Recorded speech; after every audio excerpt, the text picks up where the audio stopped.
Bonjour à toutes, bonjour à tous, et bienvenue pour une nouvelle vidéo d'histoire. Aujourd'hui, nous allons aborder les transformations de la société française dans la deuxième moitié du XXe siècle.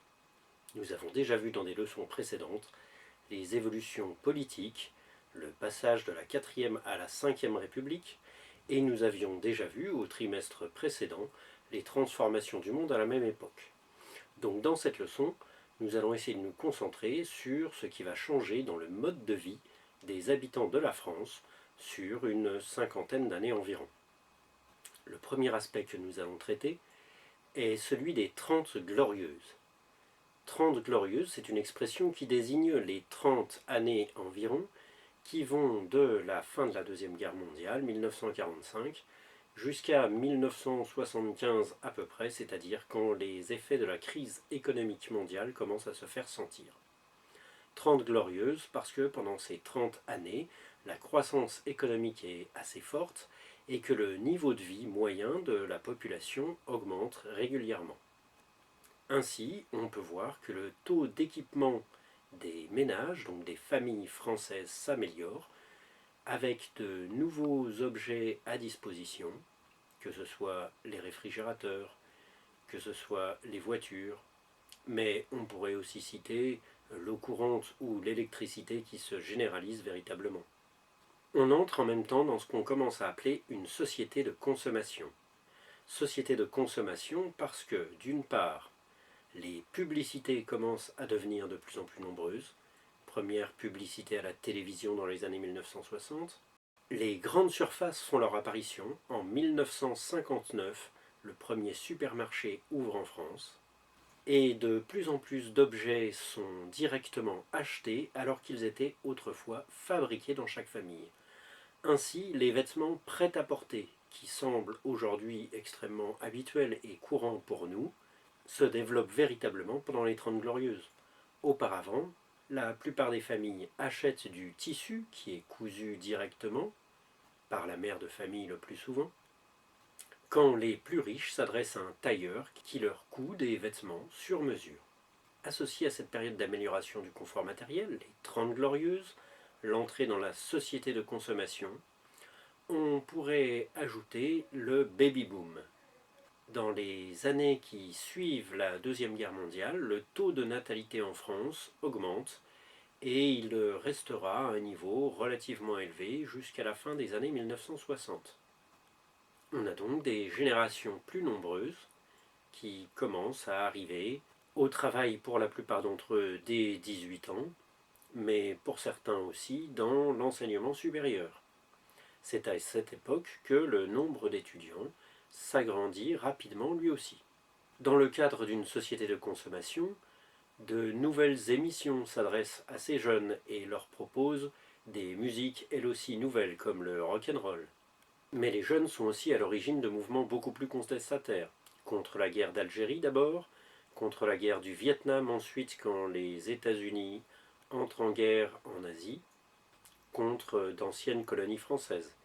En 1968, un mouvement étudiant, qui au départ ne regroupe que quelques centaines de militants, est réprimé violemment par la police. Des étudiants de plus en plus nombreux et des lycéens se lancent alors dans un affrontement avec les forces de l'ordre. Des barricades ont parfois été dressées en plein Paris, mais aussi dans d'autres villes de province. L'affrontement dure toute la nuit entre les jeunes et la police. La violence des images choque les générations plus âgées et les principaux syndicats salariés appellent alors à la grève en solidarité avec la jeunesse. Le mouvement de grève s'étend rapidement et le général de Gaulle, déstabilisé, décide alors de dissoudre l'Assemblée nationale. Il remportera néanmoins les élections suivantes, mais cette contestation de la jeunesse s'est fortement exprimée et elle a marqué profondément les esprits. Valéry Giscard d'Estaing, quelques années plus tard, abaissera l'âge de la majorité de 21 à 18 ans pour essayer de répondre aux aspirations de la jeunesse. Et toute cette génération, dont beaucoup se sont engagés ou ont participé à des mouvements politiques, syndicaux, associatifs, qu'on appelle donc les baby boomers, continuera de porter encore d'autres revendications dans la société jusqu'à la fin des années 1970. À la suite de ce mouvement de jeunesse, c'est d'ailleurs un autre mouvement qui va se développer de plus en plus, un mouvement qu'on appelle féministe, c'est-à-dire qui va demander un certain nombre de droits pour les femmes afin qu'elles soient désormais considérées comme l'égale des hommes. Le droit au travail, le droit d'être payé de la même manière que les hommes, puisque c'est seulement dans les années 1980 que la loi reconnaîtra à travail égal, salaire égal entre hommes et femmes. Et dans les années 70, c'est la mobilisation autour de l'IVG, l'interruption volontaire de grossesse, qui change complètement la situation des femmes. En effet, depuis 1920, l'avortement était interdit en France et passible de prison, aussi bien pour les femmes qui y avaient recours que pour toute personne qui pouvait les aider. En 1972 a lieu à Bobigny le procès de Marie-Claire, une jeune mineure de 17 ans. Elle a été violée et a décidé de se faire avorter. Dénoncée par le père de l'enfant, c'est-à-dire celui qui l'avait agressée, elle est jugée en même temps que sa mère qui lui aurait aidé à procéder à l'avortement et risque donc la prison. Une grande partie de l'opinion publique est choquée par la situation. Non seulement cette fille est mineure, mais elle n'est en rien responsable de sa situation, ayant été victime d'un viol, et sa mère n'a fait que lui porter assistance. Son avocate Gisèle Halimi a réussi à faire connaître sa cause bien au-delà de la cour du tribunal.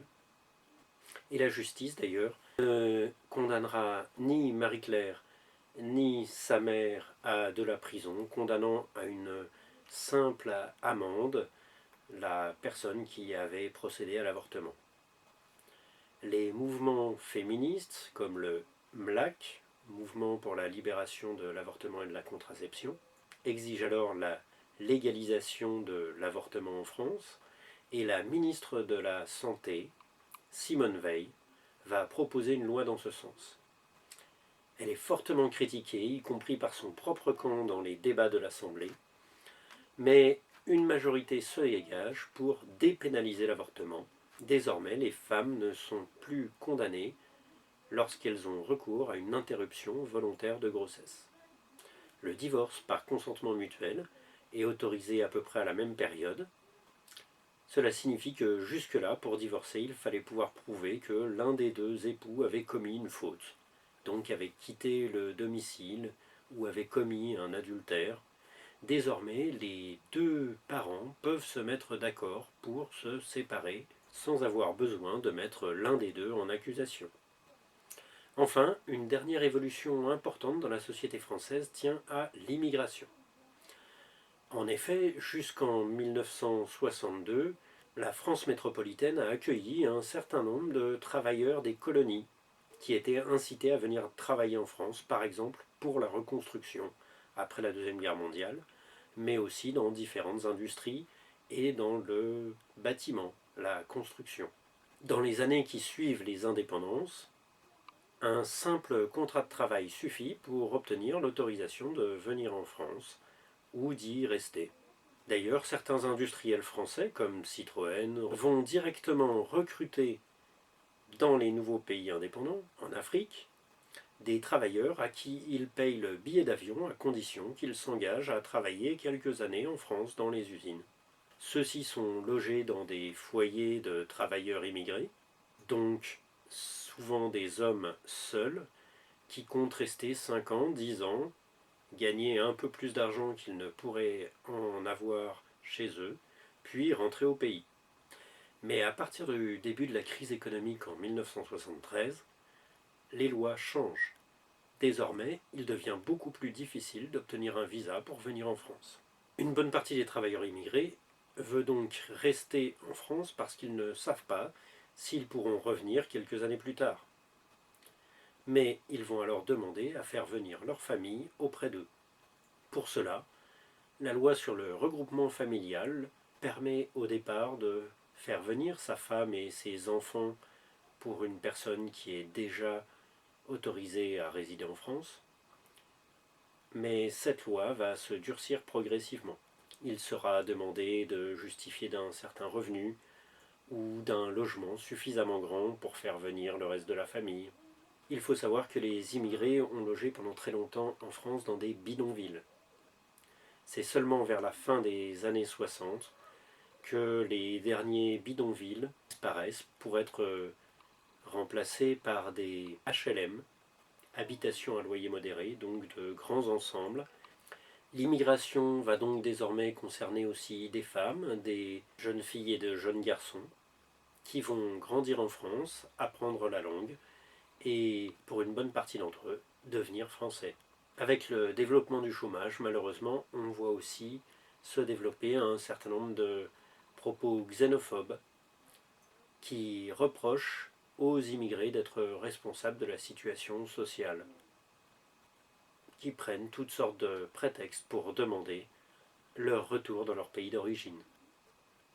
C'est dans ce contexte qu'on peut dire que les lois se sont largement durcies, facilitant beaucoup les expulsions et rendant souvent très difficile d'obtenir l'autorisation d'entrer sur le territoire français.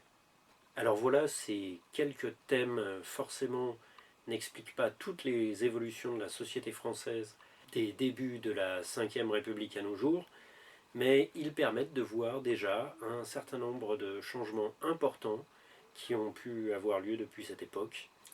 Je vous remercie pour votre attention et je vous souhaite bon courage pour la suite des travaux. Au revoir.